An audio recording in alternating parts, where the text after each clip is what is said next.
Welcome back to the Purple Worm podcast. The answer to the question, why aren't there more podcasts where British guys talk about role-playing games?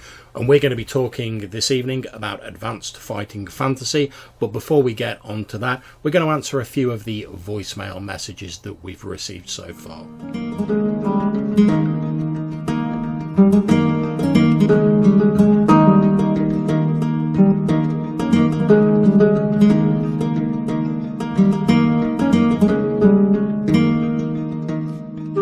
Answer some of our voicemails that we've received on the Purple Worm, and thank you to everyone out there who has sent us voicemails. We hope to get round to them all eventually.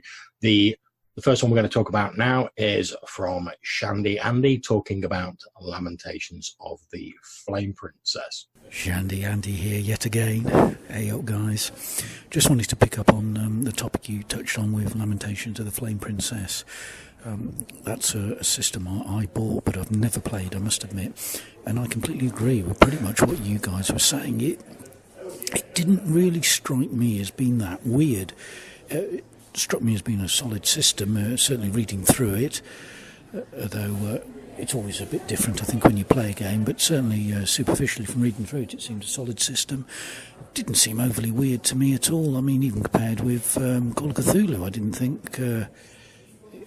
it was anomaly so, and I must admit I didn't take it any further from there. But from Dave Aldridge's comments about the supplements being perhaps a bit more weird and wacky, I might investigate some of those. So thanks very much for covering that topic. Thank you very much for that call, Andy. I think, yeah, that's pretty much what we were saying. Lamentations, the rule book itself, isn't terribly weird when you look at it. I know, Colin, you were saying like perhaps the weirdest thing about it is that it's not weird, even though it claims to be weird. Yeah. Exactly. It is solid as well. I think he seems to have picked up on that. I think it's solid. Funnily enough, somebody, I don't know if it was maybe Joe. Was it Joe Richter that was talking about? It didn't seem like anybody was playing Lamentations. Oh yeah, I did hear that, because he was saying at one of the end of his podcast episodes, he was saying that as like a little aside, he said, "Oh, does anyone remember when like, Lamentations used to be like the darling of the OSR and everyone was playing it, whereas that seems to have died off a little bit." And I mean, I can only speak for myself personally. I certainly know when because there was a whole thing with like the sort of the finish or whatever, like postage going up like ridiculously. Right. So I know it became like more expensive to get those books. I mean, I tend to now, if I see them at cons, and they're not too bad. But I mean, I don't get to a lot of cons, to be honest. And the one I do get to, the Games Expo, I normally get so little time to actually like look at the trade stands that my sort of purchasing has fallen off. And to be honest, so I'd probably just be getting PDFs now, which isn't ideal for me. And to be honest, they don't seem to, for my, I mean, feel free to correct me if I'm wrong, guys, but for my money, they don't seem to have been bringing out a lot of books recently. No, they haven't. At UK Expo last year, James was giving away his core rules. If you spent, I think it was 15 quid. He's obviously got a backlog of them, so... Yeah, I think if you listen to, I mean, I only get this secondhand through Eric Tenkar. If you listen to that podcast, there've been some issue with politics and personnel, which I think have held things up. Kickstarter's not being fulfilled and something like that, but I don't really know much about that. But I know Tenkar discusses it quite a lot. Because I know on Tenkar's Tavern, he's talking about James is supposed to be dictating the ref book to like a third party. I don't know the exact details. Yeah. And they're supposed to be writing that, but obviously that's going to be a whole process because the ref's book's however far behind it is. I mean, I never backed it myself, but I gather it's pretty like far behind schedule. 6 years, something like that, I think. Yeah, something ridiculous like that. I mean, to be honest, I didn't back it, so I was like, do you know what? I'll just take the like free like original one. That's fine by me. I'm good with that. But I can see obviously if you've backed it, why you want to get what you've backed. But I think for me it's a combination of it's more difficult to get hold of them unless you go to lots of cons, and it costs more to get hold of them, and also I've got most of the supplements I was interested in, and they've not really been bringing out a load more. Where it used to be like every sort of few months there'd be a supplement coming out for Lamentations, and I'd be like, oh yeah, that even if I don't think I'm going to run it, that sounds like really cool. So I want to get hold of a copy of that, even if it's just to read it. Whereas now I don't really hear anything about it. It's like whenever I do hear Lamentations, it's always in relation to some controversy in the OSR or scandal. And I know that's sort of par for the course nowadays. Yeah, it's like every time a scandal pops up in the OSR community, I'm like, oh, must be a day ending in a Y. You know, so I generally ignore it and just move on, but it does seem to be becoming more and more frequent. I think it's just a natural progression. I mean, at one time it was only Labyrinth Lord that was being played for the OSR, and that fell off. Then it was Lamentations. Yeah, I mean, I think these things have sort of seasons, don't they? You know, where something sort of floats to the top of the pile and everyone like jumps on it. They say it's the new like darling of the OSR, and everyone like plays the crap out of it, and then. For a multitude of different reasons, it sort of slips to the sidelines and people move on to something else, and that becomes the new thing. Yeah, it's like, I mean, at the moment, and so certainly on the Audio Dungeon Discord, it's Delving Deeper is the new darling, and everybody's playing that one, so... Yeah, I wouldn't know about that. I definitely didn't run out and buy a copy of that after like playing in Cody's game or anything. But... yeah, I mean, one of the things I like, I know we're sort of going a bit off topic, one of the things I like about the OSR is the fact that, because it's all broadly compatible, it's like, well, even if I'm not running Lamentations, I can still get a lot of mileage out of the supplements I've got. So it's like, why I tend to just like refer to any sort of OSR, so I just refer to it as D&D. I don't even really refer to it as OSR, because I'm like, it's all based on D&D, so... That's right, yeah. And that's what I was going to say about the supplements. I'm just going to say OSR just to prove I can. What I was going to say about the supplements is, I mean, one thing is once they lose their shock value, once you know that you're going to get a certain kind of shock factor with them, the shock value is gone. And so there's a unique selling point perhaps that disappears. But I do find, putting that aside, they are always pretty well produced. And I mean, I've never even read the Lamentations core rulebook, but I've read many of the supplements and taken a lot of inspiration from them. It's exactly as you said, John, that you know, you do. I don't necessarily associate them with playing that game. They're just interesting supplements. I mean, in terms of the sheer like production value of the book. Oh yeah. Putting the I mean, and I'm a big fan of the contents, but just putting the contents aside, talking about the production values. Every book I've got for Lamentations is a small hardback, highly produced book. There's no like ominous cracking sounds when you open the spine or anything like that. You know, when you think, oh God, how many months is this book going to last me? All of the books I've got for Lamentations are solid. Yeah, and I do value that, because, like I say, I flick through my books a lot when I'm looking for ideas in different games, and I want to know that I'm going to be able to do that without suddenly being like, oh, pages are like falling out of it. All the paper's coming away from the binding. Yeah, because you'd never get that with any big producers out there, big well-known sort of companies with the pages falling out. No, you know, that really popular role-playing game. Well, those super expensive core rule books. Yeah, that $50 or $49.95 price tag. Not that we're bitter or anything, guys. No, not that I've got a shelf full of loose leaf RPG products. And it's a thing, but I would say to Shandy Andy, I would say my top tip would be, or anybody, especially UK listeners, if you're interested in Lamentations, Raji is always cutting a deal at the cons, because I don't think he wants to ship them books back. They're a one-way ticket for them books, so you'll always get a deal.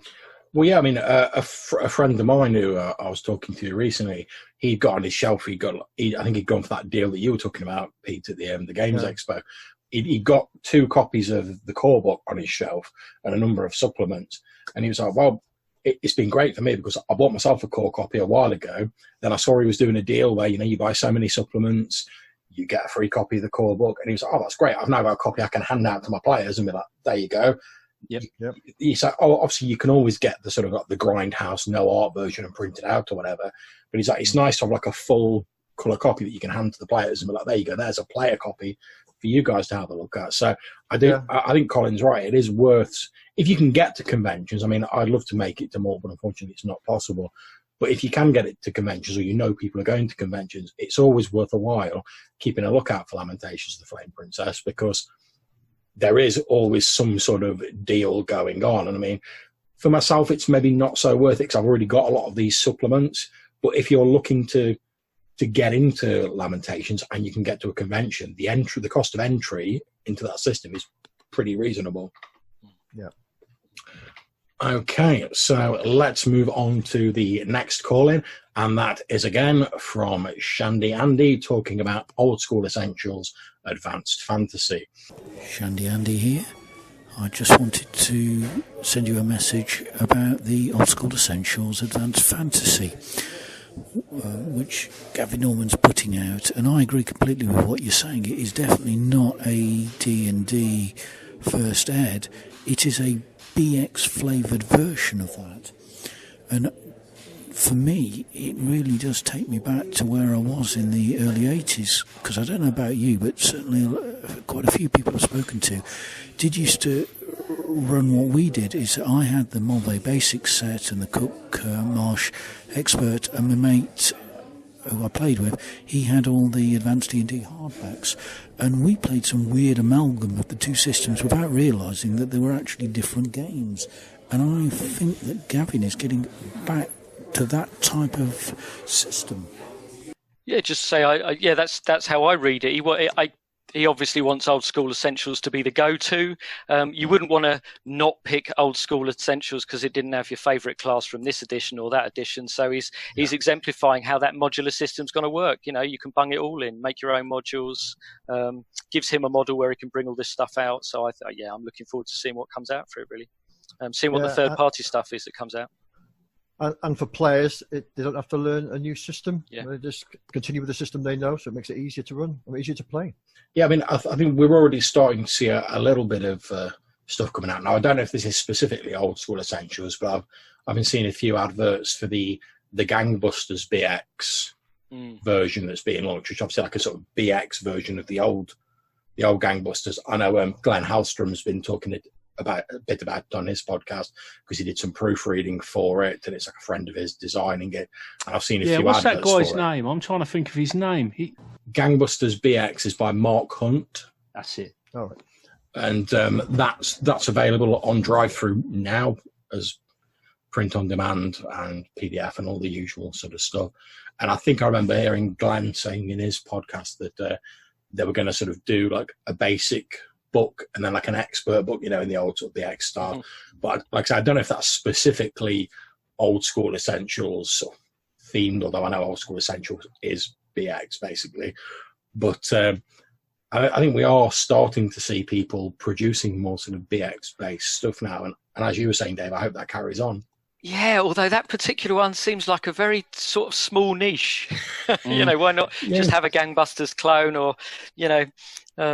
I mean, I think that is one of the advantages, though, of like the fact that it's on drive-through, it's like pay on demand. Yeah. So even if you're like a lone producer and you've not got a vast capital outlay, you can, and your stuff's pretty niche, you can still produce it, sort of put it up on drive-through. You haven't got to have all the distribution, like warehouses and all that sort of initial amount of capital behind you to produce. And I'm not saying drive-through is like a flawless way or even the best way of like putting stuff out there for content creators, but it has allowed a lot of people who might not have had the opportunity to do so otherwise to get their stuff out there. And serve a small niche market. Yeah, that's it. I think the only problem with drive-through for a small producer is that they get sort of lost amongst all the big releases, don't they? Yeah, it's hard to get noticed. Yeah, it is.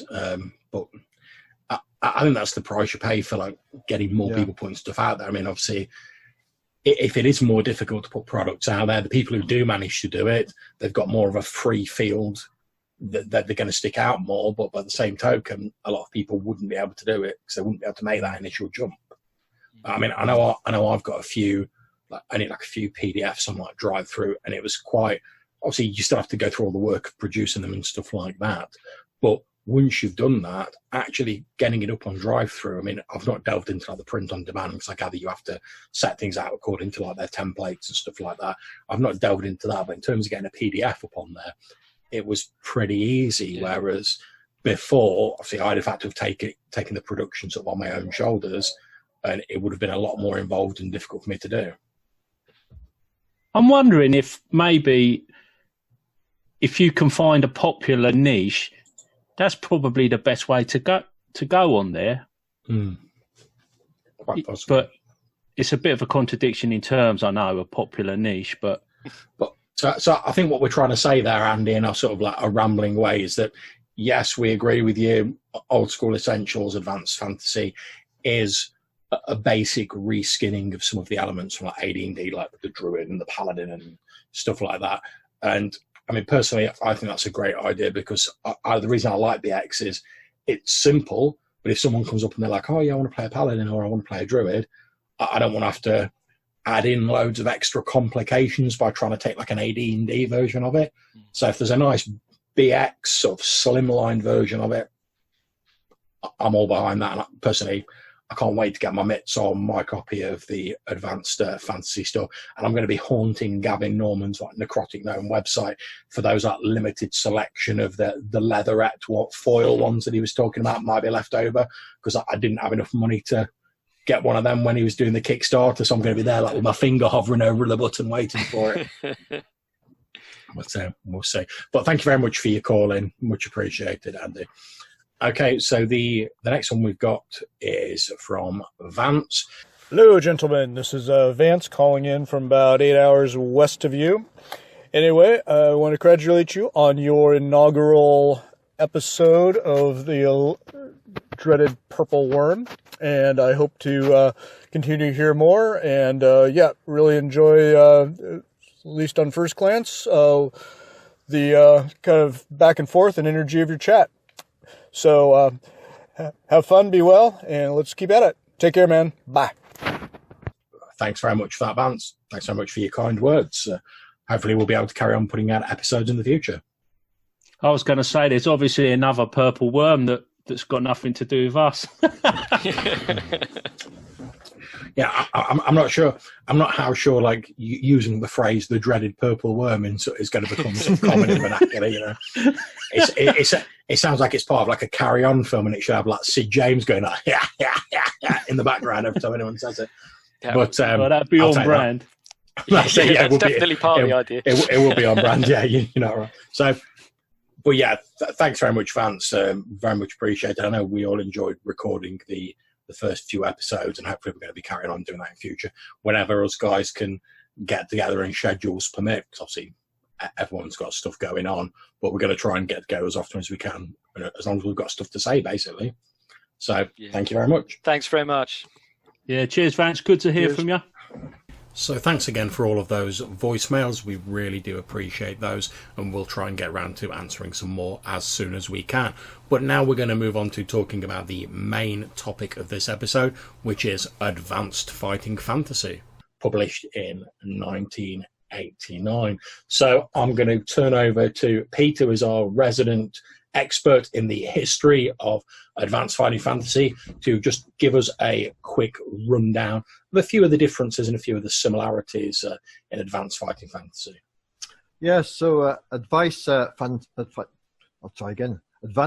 Fantasy was the progression from the basic rules, the introductory rules, and the first thing it did was added a magic stat so that we could have magic in the games, because prior to that, magic wasn't really a feature in the original books. It also added our races, so besides your human, it added your dwarf and elf. Yeah, okay. I know they were mentioned in some of the individual books, but as the core books. But the big add to it was the special skills. And these were the skills that defined the characters. You had your archery, your stealth, and these were added to your normal skill roll to enhance your skills. Anything else you want to add, Dave? Yeah, no, sorry, I thought you were going to do talents, but talents were an addition that Botley's made. They were not part of Advanced Fighting Fantasy. They weren't in Dungeoneer. Also, the races rules in Dungeoneer are very, very light touch. It's just, if you want to play an elf, should probably take some points in this special skill. Like if you're going to be a dwarf, you should probably have some dark seeing. If you're going to be an elf, probably have some magic or whatever. So they were quite loose and light touch, those race rules. I think maybe Botley does something else with them. So in terms of the actual books for Advanced Fighting Fantasy, we had Dungeoneer, which does what it says on the tin. It covers the the dungeon rules. We had Black Sand, which is more about urban adventuring and sort of city adventuring. And then we had Alanzia, which was wilderness rules. And it also had a sort of a simplified like mass battle rule system in, as well as each book added on to the systems that came before. So I think Black Sand introduced cantrips and some sort of spells that were better for city use and a few more specialist skills.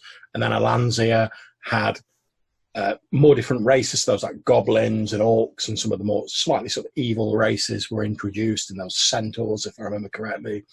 And then there was obviously more wilderness spells and more wilderness special skills. But I think by that point, there were the special skills list was starting to get like a bit sort of bloated. Yeah, it started to get game breaking. So because you had mass battle, you then had mass battle scale spells. Yeah. And that was all a bit weird. You know, if you could use them in mass battle, then spend the stamina and use them against a whole group of foes in one-on-one combat. And that was a complete mess. Yeah, they introduced a 2-weapon fighting skill, which made a joke of the attacks rules. Rules for fighting in armor, where you ended up saying, okay, so which skill do I now use? Do I use my sword skill or my fighting in armor skill? And you had to house rule or interpret some way and say, well, use the lowest of the two. And it all got a bit messy. Yeah. Yeah, the two things that it did add, which I thought were good, was the variable weapon damage first seen in Riddling Reaver, which was more like the normal role-playing games, and the other one was the ups table. I thought that was gives me great ideas. The table for magical fumbles, it was fantastic. Yeah, one of my earliest random tables actually. And it's strange because if you certainly from my perspective, if you look at it now, there seem to be a lot of games that are, because games went sort of like away from that for a while, and now there seems to be a lot of games that are sort of coming back around to this idea of like, random mishap tables, like critical tables and stuff like that.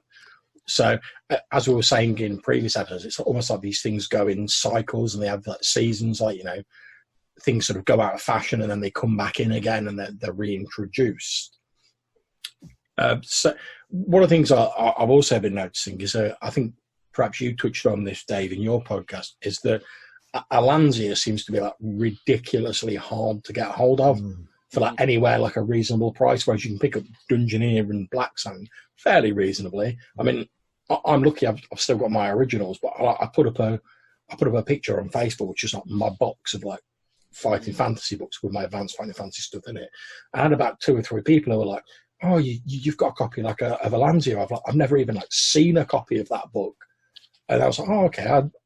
I didn't realise. I'm going to have a quick look on eBay. And they're selling for like ridiculous money, like hundreds of pounds. I think you said, Dave, not as many of those were printed. I think so. It's late on, isn't it? So I doubt it'll have as many runs. It probably didn't sell as well as the others. I'd grown out of it by then. I wonder if it was, it was difficult for it to make new converts at that point. If you weren't already into it, you wouldn't get in with Alanzia. It wouldn't make much sense. So, yeah, I mean, I've got to admit, for myself, I mean, obviously I'm glad I picked it up now, but at the time it was mainly a case of I was like, oh, right, okay, I've got Dungeoneer, I've got Black Sand, I've got Out of the Pit and Titan, and I was starting to like move on to look at other games. Yeah. So when Alanzia came out, I was just like, right, I'll get that because then I've got the complete set, rather than I actually want Alanzia, Yeah, I was playing different games by then, but I had it for love because of how much love I have for and that's the thing. I mean, the big thing about Dungeoneer, yes, it was advanced, and you can kind of see why they want to give you a few more tweaks, a little bit more to muck around with. But it was the presentation of the game. They took a very particular approach to presenting the game, where they said, right, we're going to present this, we're going to introduce this to you as if you're directing your friends in fighting in fantasy films.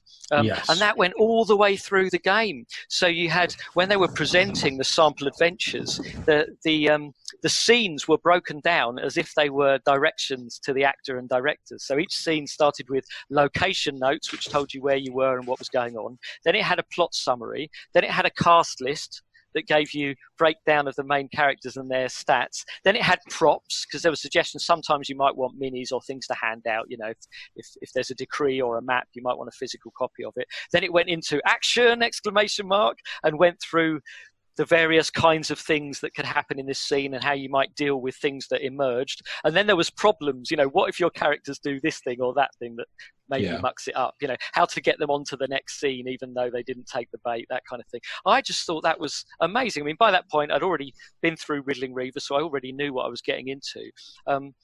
But as an introductory approach, I think that takes some beating, actually. I think it's wonderful.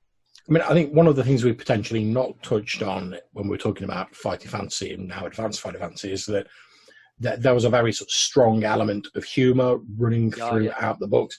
I mean, for instance, when we were talking about the layout of them, I've just picked up my copy of Dungeoneer, and I was like, right, I'll flick to a part of the adventure, and you look at it, it says Scene 14, something nasty in the garden. And then over on the facing page, there is a giant picture of this skeletal Tyrannosaurus Rex sort of charging towards the viewer, and you think, I'm not entirely sure something nasty adequately covers this. Then you carry on reading it, and most of it's fairly serious, or as serious as it can be. And you get to the stats of the skeletal Tyrannosaurus, and it says 3 attacks, very large bite.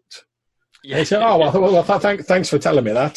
The picture of its giant, fanged maw coming towards me wasn't a big enough clue, but there is always a bit of tongue-in-cheek sort of humour running through the whole range. Right, is an example from, and I think unusually here it actually works. Sometimes these attempts at humour don't work, but as a description, one of the things Dungeoneer does is pitches you in straight away. You get a few pages and then you're in an adventure. You're running an adventure for your friends, and you're being told the rules as you go.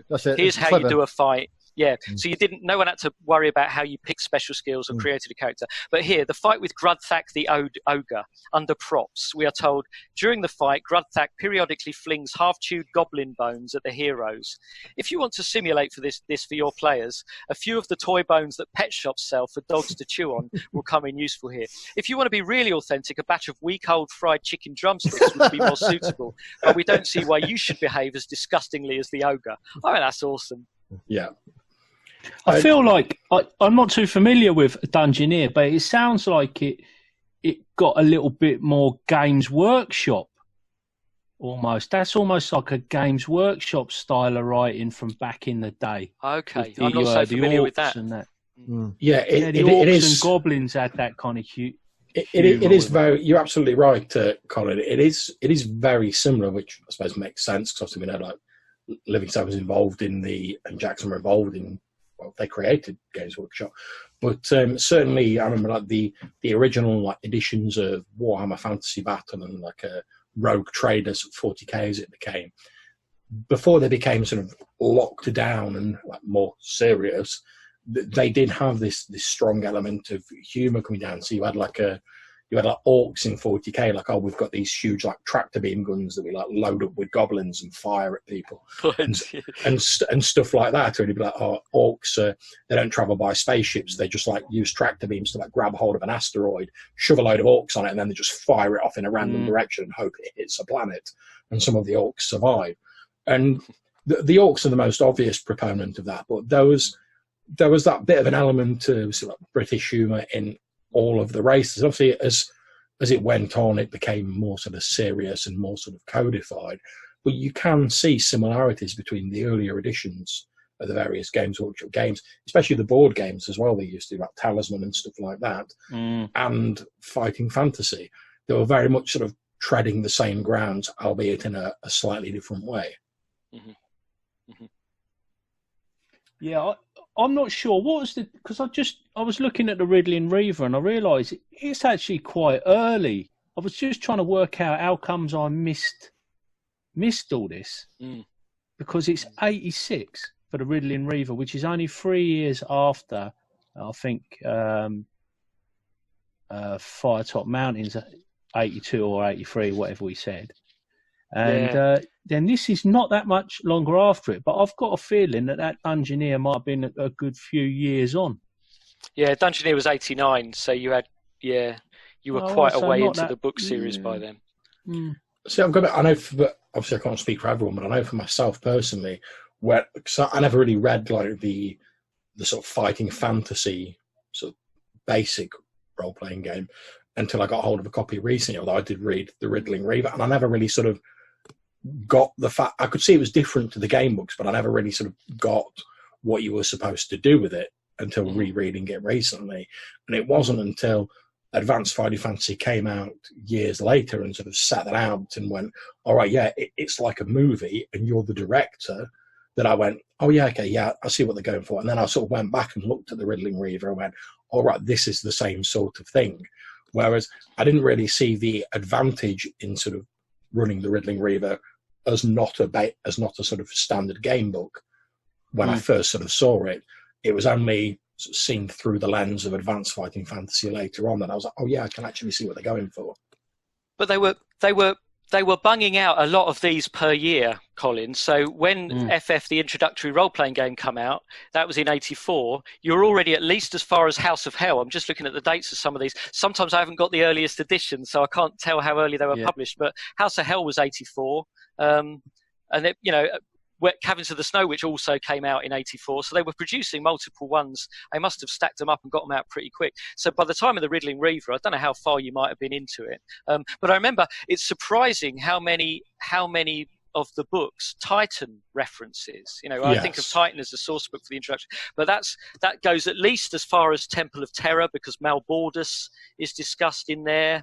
I think it also mentions Hachiman. Hachiman is the sort of samurai kingdom that they chuck into Cool because they don't know what continent they should put in it. But I think that references Sword of the Samurai, which is book 20.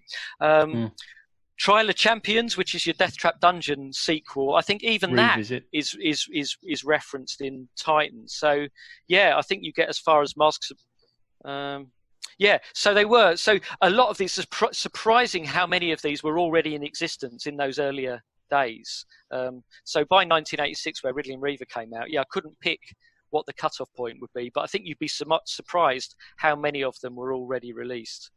And I never really saw a clear delineation between the solo game and the group game, because that Titan book was, well, it looked to me like it was clearly marketed to both types of player. It was like your source book for the whole thing. Yeah, and that was what was so... Yeah, I mean, it wouldn't have sold if people only recognised it as a source book for the RPG. I can't imagine they would. But it's because it's like one of your world guides, isn't it? And all fans of a franchise like to get this kind of world guide. And certainly that is the source book that I have spent most time reading in my life. I've read and reread that book. And the characters, I mean, they did establish some amazing characters. Malbordus from Temple of Terror, who, this sort of troubled child that becomes this sorcerer. Of course, Yaz Tromo in the forest, who turns up in quite a few of the books, Nicodemus, and then they related them all together. They decided the three wizards were all related to each other in Titan. But so many of the characters and the villains, Lord Azur of Black Sand is in Titan. I was going to say, you mentioned Nicodemus. One of my favourite things about that was obviously in Sea of Thieves, you go to see him and he gives you some advice about how to defeat the evil necromancer. Then in the sample adventure in Black Sand, where it thinks, oh, you might have read Sea of Thieves, so you might just go straight to Nicodemus and be like, oh, hook me up with some information, wizard. And he's basically just like a grumpy old man living under a bridge who tells you to sling your hook. He's like, I ain't got time to be sorting your stuff out. I've got my own business to be dealing with. Go on, get out of it. Yeah, he threatens to turn you into stuff, doesn't he? Yeah, he wants you out. Yeah. And I love the fact that there's a lot of callbacks, certainly in Titan, but in other Advanced Final Fantasy books. So they're very obviously sort of set in the same world and they reference each other, but not in a way that, if you're running Black Sand and you've never read City of Thieves, you could still run that and it gives you everything you need to run it there. Yeah. But I think for me, when I sort of first got Titan, one of the great things about it was sort of looking through it, and it had mentioned and then an unnamed adventurer went into Death Trap Dungeon or whatever, and you could be like, yes, that was me. I totally that was me. I did that. And also there'd be things where they'd mention you remember reading the book where they'd mention one of the demon princes of chaos, and you could find out more about them, and you're like, oh right, so that's why there was all these snake men in this temple, because they followed this particular demon prince. So it just added a lot of background stuff which you didn't need to know to play the games, but if you wanted to read a little bit more into it and get a bit more of a rounded view, it was a great book for that. It's almost like Easter eggs in there, weren't there? Yeah. Very clever writing. Yeah. Did anybody else run, I ran D&D Titan when I was a kid, and I'm wondering if maybe that was a contributing factor in me not picking up the Fighting Fantasy RPG, because I had D&D there, and you know what it's like with your kids, you've got no money. I probably just picked up Titan because I didn't really see source books for D&D back then. I remember when Forgotten Realms came out, but once again, that was more money. Titan was about a £5. I think I picked that up and I ran my D&D campaigns in that before the Gazettas. Well, I've got to say, Colin, recently, because obviously, as you know, I'm waiting for Gavin Norman's Old School Essentials to come out, which should hopefully be soon. I've got to admit, I've been looking at it and glancing at my old advanced fighting fantasy books like Titan and being like, yeah, I reckon I could run some Titan stuff using Old School Essentials really easily. If I've just called into Jason actually about One World, adventuring in One World. It's a discussion that's going on. If I was going to have One World, it would be Titan. That is a world I've returned to. It's a very distinctive kind of a world. Yeah. See, it'd have to be a toss-up between me, because obviously, as you guys know, I'm a massive fan of the Midlands campaign setting, but I do have a massive soft spot for Titan because it was the first sort of wider fantasy world that I participated in. There were odd sort of fighting fantasy books that weren't set in Titan, say your Starship Traveller, your Freeway Warrior or whatever.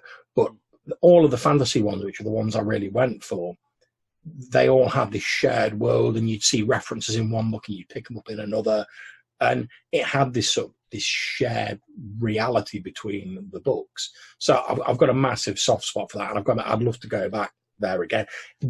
If for no other reason, then I inevitably want to see some player being like, oh, that's all kale in that barrel, is it? Yeah, I'll have a drink of that. Enjoy yourself with that.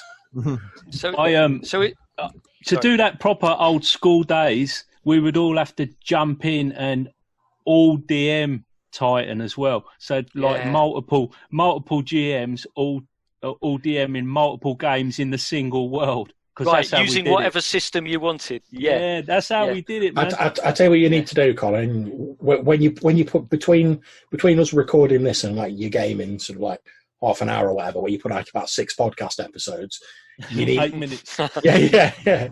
You need to get on that. They've had the Arneson month and stuff like that.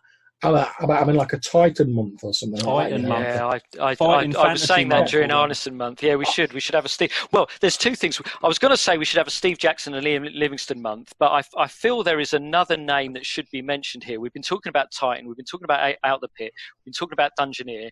Dungeoneer was actually written, Steve Jackson, even Ian Livingston, apart from, having the franchise, had nothing to do with that book. It was written by Mark Gascoigne and Pete Tamlyn. Mark Gascoigne is also credited as editor, but of course he wrote from cover to cover both Titan and Out of the Pit. So a lot of that kind of flavour and humour, because Titan is also a very humorous presentation of a fantasy world. He also wrote Talanzia. Right, yeah, he wrote the Black Sand books, as well. So he deserves a shout out. I don't know much about him or what he's done outside of Fighting Fantasy, to be honest, but a lot of that. We can find out. Yeah. There was another thing I wanted to say, given that you've only got 8 minutes, Colin. You were talking about why it was that you didn't go to Fighting Fantasy. I mean, for me, I've got an interesting thing that's the other way around. I didn't go to D&D because of Satanic Panic. I was raised in an evangelical Christian family, and my parents knew that there was something wrong with D&D, but they didn't know anything about Fighting Fantasy. So even though, I mean, if you looked carefully, you had books about warlocks and all sorts of stuff that they wouldn't have liked. For me, that was a safe part of the system, is that, oh no, I'm not doing D&D. Other people do that, but I'm doing Fighting Fantasy. Oh, all right then. So there aren't any demons and stuff. Oh, no. Yeah, and you didn't have to go to some little shady shop or anything. You just bowl into Smith's. Yeah, pocket it, slide it straight in under the radar. Yeah, and they were in the library, so they couldn't be dangerous. I think I was going to say pretty much the same thing, because although eventually I did get bought some of the D&D board games, that was like a sort of if you're lucky, because times being hard, if you're lucky for Christmas, you might get a D&D board game, but it was like a Christmas thing. That's like it. Whereas if I wanted to get that role play fix another time, I knew that because the advanced Fighting Fantasy books and the game books were so cheap, relatively speaking, although that's not saying anything about the quality, because I think the quality is top notch, but in terms of the money you had to pay, they were quite cheap and quite reasonable. I knew that I could save up my pocket money and I could go and buy those myself. There was something I was buying for myself. I didn't just have to sort of wait till Christmas and think, if I'm lucky, I'll get something game related. I could just go out and get it and enjoy playing it. And it was like a thing for myself, really, rather than having to like rely on somebody else to pick it up for you. Can you imagine if they'd have done the Fighting Fantasy compilation like box sets that they did later with Wizard books? Can you imagine if they'd done them and put them in Argos, and you could have got them in the Argos catalogue? That would have completed it then. That would have been fully saturated market. Now you'd have got all your bases covered. Well, I'll tell you what, I know we're going to be wrapping up soon, and we'll talk about Advanced Fighting Fantasy more in future, I'm sure. Yeah. And I know we're not going on to like the recent reprints in any detail at the moment, but stop pulling that face, Dave. But there'll be lots of opportunity for face pulling, and I'll be gurning along with the best of them. I mean, like, go to cover that. But what I would love more than anything else, like I say, my old copies of Advanced Fighting Fantasy, they've been through multiple house moves with me, and I was chatting to you guys about this recently. I'm saying like the covers are starting to look a bit tatty, even though I've like tried to look after them a bit of wear and tear, And I'm having to get the old like sticky tape out to like stop some of the pages falling out because they're years and years old. But I would have loved it if when they'd have just gone to like reprint Advanced Fighting Fantasy, they'd have just reprinted them exactly as they were, but they'd have done them in like, in the sort of like the hardback format that, as we were talking about a couple of episodes ago, the Lamentations of the Flame Princess books come in, and I could just have like a digest hardback size book of the original. All the sort of original content, just like a hardback, sort of more secure cover on them. Because obviously trying to keep costs down, sort of back in the day, they were just paperbacks. And they don't last particularly well. I mean, if you look at mine, the spines are all like creased. There's one of the middle pages of like my Dungeoneer copy that every time I open it, the page like tries to escape from the book. So I'm going to have to repair that. I'd have loved to have hard copies of those in like digest size or A5 size. Didn't they do that didn't they do a hardback anniversary edition of Warlock of Fire Top Mountain? Yes, I believe they did, yeah. But only that one. Yeah, it was only that one, like a sort of one-off special, because that was the first. I'd have loved to have seen them just reissue Advanced Fighting Fantasy and Out of the Pit and Titan as just same size, exactly the same contents, just with like a better binding and a hardback cover on it. That'd be brilliant as far as I was concerned. But obviously, with the license being with someone else, I don't foresee that happening in the near future, which is unfortunate. But as I say, once we've lined our houses with salt and we're also wearing our rosaries and our crucifixes, I'm sure we'll talk about the reissues at a later date. I've already, in the last couple, I've been biting on my hand, so I don't. That's it. I can see Dave starting to get like red faced at like the mere mention of them. So I think what we're going to do is we're going to wrap up this recording before like Dave has like a hernia or something like that. But before we close out, does anyone have any sort of last minute words they want to say on the subject of Advanced Fighting Fantasy, and then we'll pick up with a more detailed look later. Just a quick one from me, and of interest to maybe you, Dave. Mark Gascoigne also wrote the Judge Dredd role-playing game with Rick Priestley from Games Workshop. So, well, there you go. That's square in that circle, isn't it? Yeah. That makes a lot of sense. I was actually going to say there is a thread.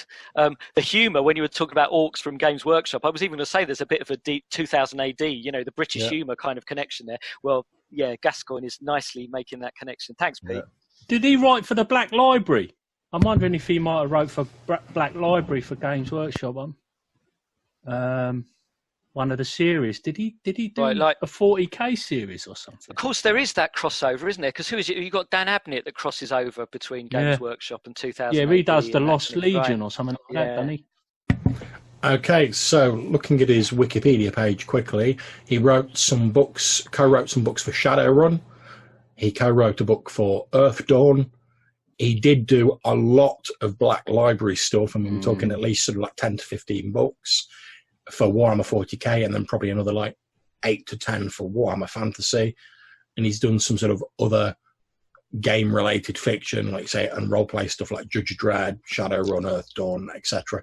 And he contributed to a lot of the sort of earlier Games Workshop board games like Blood Bowl and stuff like that. Maybe he needs an episode. He's our Brit old school figure that we should spend more time with, perhaps at a later stage. Yeah, I mean, to be fair for saying that, I only really know him as the guy who wrote Advanced Fighting Fantasy, he's been involved in a hell of a lot of mainly sort of earlier game stuff. But I mean, looking here, I can see on his Wikipedia page, I can see that he contributed to a book from Green Ronin in 2010, called The 100 Best, and it's a sort of family games sort of RPG style book. Obviously, he wasn't the sole author for that; he was just a contributor. So he seems to have sort of lessened his sort of writing in the games industry as the years have gone by. But certainly in the early days, he was contributing to White Dwarf. He was editor on Inferno, which was a Games Workshop sort of publication that ran until about 2005. He contributed to Warhammer Monthly and Warhammer Comics, in addition to Inferno. So he's been involved in loads of stuff. So yeah, like say, as we've talked about unsung heroes during Arneson Month, I think Mark Gascoigne fits the definition of. I mean, for saying like how little he's known, probably the amount of stuff he's been involved in is prodigious. Yeah, there's a pin in it. That's it. So I think we can definitely go on to talk more about Mark Gascoigne in the future. Hopefully, maybe shine a bit of a light on some of his other works as well as other related works.